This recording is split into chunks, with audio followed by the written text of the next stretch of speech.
Breaking news చూస్తున్నాం. తెలంగాణ రాజకీయాల్లో సంచలనం సృష్టించిన కాళేశ్వరం కమిషన్ నివేదిక క్లైమాక్స్కు చేరిందని చెప్పుకోవాలి. ఇక ఈ నివేదిక పైన దాఖలైనటువంటి పిటిషన్లపైన అయితే రాష్ట్ర హైకోర్టు రేపు తుది తీర్పును వెలువరించనుంది. మరి ఈ ప్రాజెక్టులో అవినీతి జరిగినట్లయితే ఆరోపణలు వస్తున్న ఆ లోపాలు ఇక అక్రమాలపైన విచారణ జరిపినటువంటి జస్టిస్ పీసీ ఘోష్ కమిషన్ నివేదికనైతే రద్దు చేయాలని చెప్పేసి కోరుతూ ఇక మాజీ సీఎం కేసీఆర్, ఇక మాజీ మంత్రి హరీష్ రావు, ఇక మాజీ సిఎస్ఎస్ కే జోషి, ఇక సీనియర్ ఐఏఎస్ అధికారి స్మితా సబర్వాల్ దాఖలు చేసినటువంటి వ్యాఖ్యలపైన అయితే ఇక ధర్మాసనం అయితే తన యొక్క నిర్ణయాన్ని ప్రకటించనుంది. మరి ఈ వ్యవహారం పైన అయితే ఇదివరకే సుదీర్ఘంగా ఇరుపక్షాల వాదనలు అయితే విన్న ప్రధాన న్యాయమూర్తి జస్టిస్ ఆపరేష్ కుమార్ సింగ్, ఇక జస్టిస్ జిఎం మొహియుద్దీన్లతో కూడినటువంటి ధర్మాసనం అయితే తీర్పును రిజర్వ్ చేసింది. వాస్తవానికి ఈ తీర్పు గత వారమే వెలువడాల్సి ఉన్నప్పటికీ కూడా ఇక తీర్పు కాపీ ఇంకా సిద్ధం కాకపోవడంతో అయితే రేపటికి వాయిదా వేస్తున్నట్లయితే ధర్మాసనం అయితే ప్రకటించింది. ఇక అప్పటి వరకు కూడా పిటిషన్లపైన ఎలాంటి చర్యలు తీసుకోవద్దని చెప్పేసి ఇదివరకే ఇచ్చినటువంటి మధ్యంతర రక్షణ ఉత్తర్వులను అయితే కోర్టు పొడిగించింది. మరి ఈ విచారణలో కేసీఆర్ తరపున సీనియర్ న్యాయవాది దామా శేషాద్రి నాయుడు, ఇంకా రాష్ట్ర ప్రభుత్వం తరపున అదనపు అడ్వకేట్ జనరల్ ఇక ఏ సుదర్శన్ రెడ్డి, ఇక కమిషన్ తరపున సీనియర్ న్యాయవాది ఎస్ నిరంజన్ రెడ్డి తమ యొక్క వాదనలు అయితే వినిపించారు. అయితే రేపటి హైకోర్టు తీర్పు రాష్ట్ర రాజకీయాల్లో ఎంతో కీలకంగా మారబోతుందని చెప్పుకోవాలి.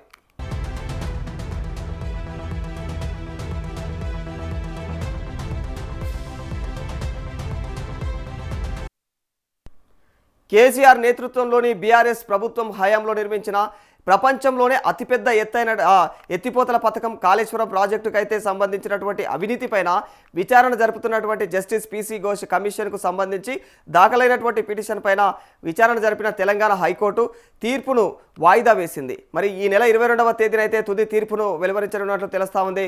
మరి దీంతో జస్టిస్ పీసీ ఘోష్ కమిషన్ ఏదైతే భవితవ్యం పైన కూడా ఉత్కంఠత నెలకొందని చెప్పుకోవాలి. మరి ఈ జస్టిస్ పీసీ ఘోష్ కమిషన్ ఏర్పాటును సవాల్ చేస్తూ దాఖలైనటువంటి పిటిషన్లపైన విచారణ జరిపినటువంటి హైకోర్టు బుధవారం అయితే తీర్పును వాయిదా వేసింది.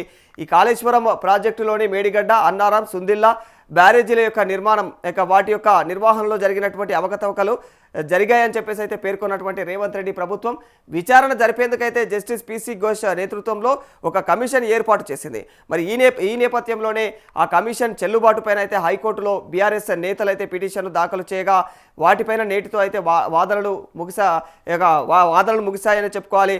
మరి ఈ క్రమంలోనే మరి ఈ నెల 22వ తేదీన అయితే తుది తీర్పు వెలువరించనున్నట్లు హైకోర్టు అయితే తెలియజేసింది. మరి 24 మార్చి 14వ తేదీన అయితే జీవో నంబర్ 6ను జారీ చేసినటువంటి రాష్ట్ర ప్రభుత్వం కాళేశ్వరం ప్రాజెక్టు నిర్మాణం ఇంకా నిర్వహణలో జరిగినటువంటి అవకతవకలపైన విచారణ జరిపేందుకు జస్టిస్ పీసీ ఘోష్ కమిషన్ ఏర్పాటు చేసింది. జస్టిస్ పీసీ ఘోష్ కమిషన్ ఏర్పాటుకు సంబంధించినటువంటి జీవోను సవాల్ చేస్తూ రాష్ట్రంలోని పలువురు కీలక నేతలు, అధికారులు అయితే తెలంగాణ హైకోర్టును ఆశ్రయించారు. మరి బీఆర్ఎస్ అధినేత, తెలంగాణ మాజీ ముఖ్యమంత్రి కేసీఆర్, ఇక మాజీ మంత్రి హరీష్ రావు, ఇక ఐఏఎస్ అధికారిని స్మితా సబర్వాల్, ఇక మాజీ ఐఏఎస్ అధికారి ఎస్కే జోషి సహా పలువురు హైకోర్టులో అయితే వేర్వేరు పిటిషన్లను అయితే దాఖలు చేసిన వైనం కనిపించింది.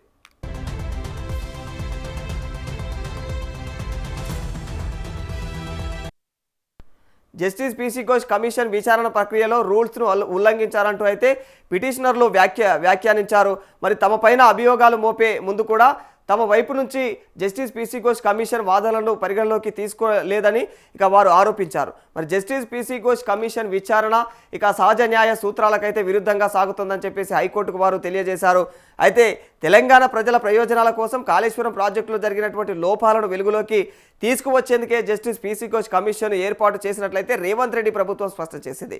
ఇక జస్టిస్ పీసీ ఘోష్ కమిషన్ అందుబాటులో ఉన్న రికార్డుల ఆధారంగానే తన రిపోర్టును అయితే తయారు చేసిందని సర్కార్ హైకోర్టుకు తెలియజేసింది. మరి విచారణలో భాగంగా పిటిషన్లకు నోటీసులు ఇచ్చి ఇక రూల్స్ ప్రకారమే ముందుకు వెళ్తున్నామని చెప్పేసి అయితే అందుకే అయితే కమిషన్కు వ్యతిరేకంగా దాఖలైనటువంటి పిటిషన్లు కొట్టివేయాలని చెప్పేసి ప్రభుత్వం విజ్ఞప్తి చేస్తోంది. మరి తెలంగాణ హైకోర్టు చీఫ్ జస్టిస్ నేతృత్వంలోని ధర్మాసనం అయితే అటు ప్రభుత్వం తరపున వాదనలు, ఇటు పిటిషనర్ల తరపున వాదనలు సుదీర్ఘంగా విన్న అనంతరం అయితే ఇవ్వాల్సినటువంటి తీర్పునైతే ఈ నెల 22వ తేదీకి వాయిదా వేసినట్లయితే వెల్లడిస్తూ ఉంది. మరి దీంతో ఈ నెల 22వ తేదీన ఏం తీర్పు రానుంది అనేది మాత్రం రాష్ట్ర వ్యాప్తంగా తీవ్ర చర్చనీయాంశంగా మారిందని చెప్పుకోవాలి.